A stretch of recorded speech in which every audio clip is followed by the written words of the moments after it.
Hello and welcome to Business Growth on Purpose with Jose Palomino. Today we have a special episode from Jose's recent appearance on Marketing the Invisible podcast with Leadsology. If you've been frustrated, stuck on revenue plateau, this episode is for you. Enjoy the show. Greetings, everyone, and a very warm welcome to another edition of Marketing the Invisible. I'm Tom Poland, beaming out to you from the very sunny Sunshine Coast in Australia, joined today by one of the smartest guys I know, actually, and I've never told him that, so don't let him, hear me say that sort of thing. Jose Palomino. Jose, welcome.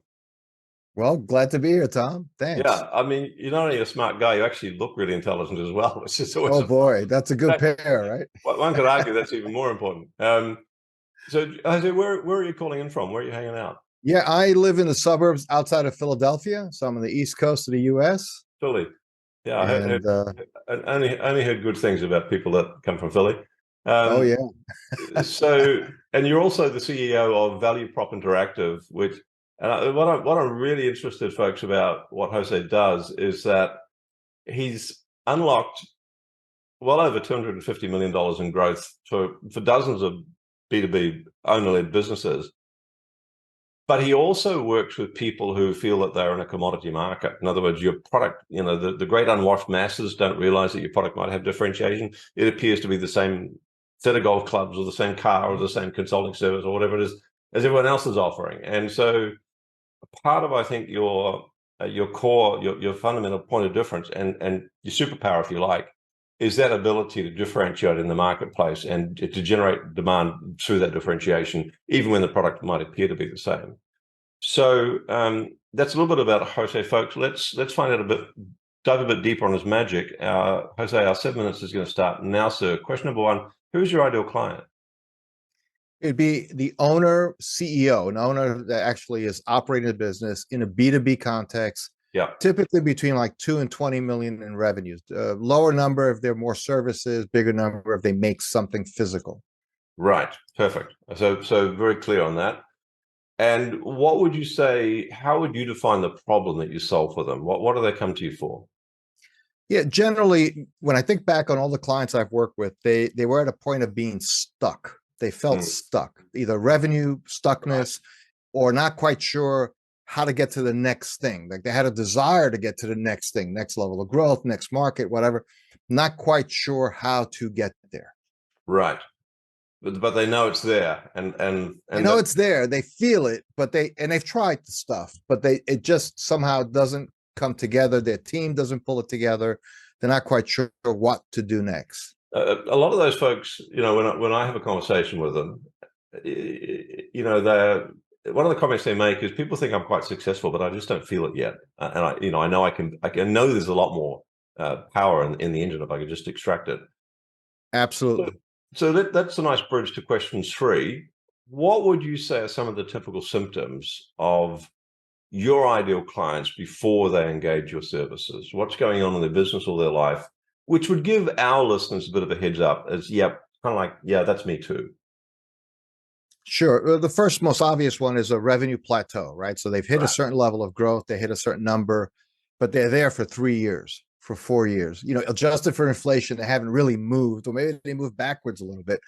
So they're on a plateau. That's a really good thought, right? They were climbing the mountain, they hit a plateau, they know there's more mountain to climb, but they can't quite get there. Right. Now, one of the other symptoms, and these are all kind of connected, is they're spending money on marketing and sales, but they're not really seeing the results.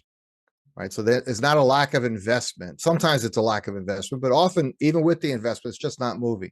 Right. And then some of the more tangible manifestations that show up in their business is margin pressure from even their best customers, constantly being asked to kind of settle for less, either extreme, and that makes sense. If you're a small company and you have a big client, it's a big corporation, they are professionals at squeezing you. Yes. And then the sales cycle stretches out. And almost last but not least, they have customer concentration. They realize, boy, if I lost Acme Sprockets, we'd be up the river without the proverbial paddle. All right. And I think the final thought there, Tom, that really shows up is when people say, I know if I ask my entire leadership team what our differentiator is, what our value proposition is, I'd get different answers from everybody. We don't have a unified value proposition. We don't really have an answer to the question why people should buy from us, It's one of those especially in commodity categories. right, right. And so the feeling like they're in a commodity category and their leadership is homogenized. One of the occasions when you do not want to celebrate diversity is when you get people to articulate your competitive point of difference. What are we That's about? right. Everything. You want to be on the same page and decide what that is. Right. But focus and clarity. So you're dealing with people who are fairly successful by anyone's standards, and Sure. you've already alluded to the fact that they're trying stuff. They're mostly spending money on marketing. They're not moving the needle, but they are trying stuff. So you must see a lot of mistakes that people make before they come and find your solution. Give us two or three of those common mistakes that you find people Sure. make. Great trying to question, grow their Tom. business. Yeah, I think one of the first is because of frustration, they think hiring an expensive, he'll solve it headcount is going to solve the problem. Right. So the guru guy that they're going to bring on staff, overpay for like a VP of marketing and sales. For a small company, that's like not realistic. Right. Or they hire an agency or somebody who's going to fix it. The biggest mistake then that really summarizes is they're not looking at their business systematically. There's a reason you are where you are. There's a reason why you grew to the plateau you got to, good things. And there's a reason why you can't get off that plateau. And it's probably a combination of things. It's not just sales, marketing, lead gen. It could be your customer success program. It could be your working capital constraints that you can't buy the machine you need to be competitive.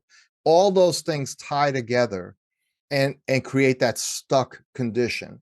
And until you look at your business, kind of not the overused word, but holistically, you really aren't going to get off that plateau. And I think the big challenge for business owners is that we are so deep in the forest we often don't see the trees. It's we develop these blind spots and we develop these biases, and that's one of the beauties about having someone from the outside come in is they don't have the same blinkers or the same Absolutely. filter. So there's value in that in and of itself. Let's go to question 5, 1 minute, 45 seconds left. About top tip, a real quick top tip. Just one thing that'll take people a step in the right direction. Yeah, so this is going to have just a few small steps to it, but it's the same action, which is this. First of all, write down your top 10 client relationships, the human beings that are most important to your business. Then call them. Especially if you're the owner, actually pick up the phone. And I can't tell you how many owners I talked to. They say, well, the last time I talked to my customers was X years ago. And just ask them, hey, what's challenging your business? What's costing you time and money? And what can we do to help? Even if you don't think it's what we do, just tell me what it is. And then do some of that stuff because it can help you move off that plateau with at least a couple of key clients. And these are important relationships. Perfect. Thank you for that. Just under a minute left. Question 6, a valuable free resource. Real quick, can you give us a URL where people can dive a bit deeper into this? Sure. valueprop.com/10 steps for our 10 steps to growth mini course. It's a $200 course that is free with this link for the next 2 weeks through for your guests listening to this episode. Perfect. Thank you, sir. So valueprop.com/10, the word 10 steps. Last question, Correct. Sir. 24 seconds left. One question I should have asked you, but didn't. How easy is it to get help? Great question. How easy is it to get help? Very easy. I make it real easy for somebody to just reach out and let's have a quick conversation. They can go to my name, josepalomino.com, schedule a 30-minute call with me. Perfect. And we'll just figure out if there's a there based on their problem and what we do, and be happy to help them. Jose, thank you so much for your time and your wisdom and your insights. Cheers. Oh, my pleasure, Tom. Thanks for having me. Thanks for checking out our Marketing the Invisible podcast. If you like what we're doing here, please head over to iTunes to subscribe, rate us, and leave us a review. It's very much appreciated. And if you want to generate 5 fresh leads in just 5 hours, then check out www.5hourchallenge.com. Thanks for listening to another episode of Business Growth on Purpose. If you like the show, hit subscribe and leave us a review to help other people find the podcast. And if you're ready to take the next step in driving intentional growth for your business, come check out what we're doing at valueprop.com. We've developed industry-leading programs and systems to help B2B owners take control of their growth.